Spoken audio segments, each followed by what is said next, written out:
àpọ́n tí ó ti dájọ́ ìgbéyàwó sí ọ̀nà ni àwọn ẹgbẹ́ òkùnkùn ti dá ẹ̀mí rẹ̀ légbodò.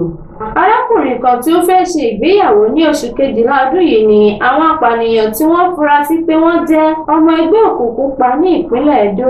Daily Post sọ wípé arákùnrin yìí tí wọ́n pe orúkọ rẹ̀ ní Danladi ni wọ́n pa sí ṣọ́ọ̀pù ọ̀rẹ́ rẹ̀ ní nǹkan bíi 100 mítà sí àgọ́ ọlọ́pàá tí ó wà ní Ẹ̀sìgì ní ìjọba ìbílẹ̀ Ọ̀rẹ́dó ní ìpínlẹ̀ Edo. Ẹni tí ìṣẹ̀lẹ̀ yìí ṣojú ni ó sọ wípé arákùnrin yìí ni ó jókòó sí ṣọ́ọ̀pù ọ̀rẹ́ rẹ̀ ní ìgbà tí àwọn apànìyàn yìí sọ̀kalẹ̀ nínú ọkọ̀ bẹ́ẹ̀sì tí wọ́n sì yin ìbọn lù ú lẹ́ẹ̀mejì ní ibi tó léwu jùlọ ní inú ẹ̀yà ara. Ẹ̀rí fi dá wọn lójú pé Danladi kì í ṣe oníjàgídíjàgan ènìyàn tí ó sì jẹ́ ọmọ Sẹ́ríkì àwọn Haúsá agbègbè náà.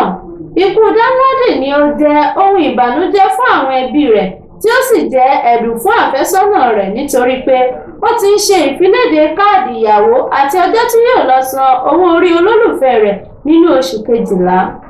Agbẹnusọ fún iléeṣẹ́ ọlọ́pàá ìpínlẹ̀ Edo SP Moses Yamu sọ wípé àwọn agbófinró ń sa gbogbo ipá wọn láti lè jẹ́ kí ọwọ́ tẹ àwọn ọmọ ẹgbẹ́ òkùnkùn ìpínlẹ̀ Edo. Ó ní ọ̀rọ̀ náà ti wà lábẹ́ àkóso.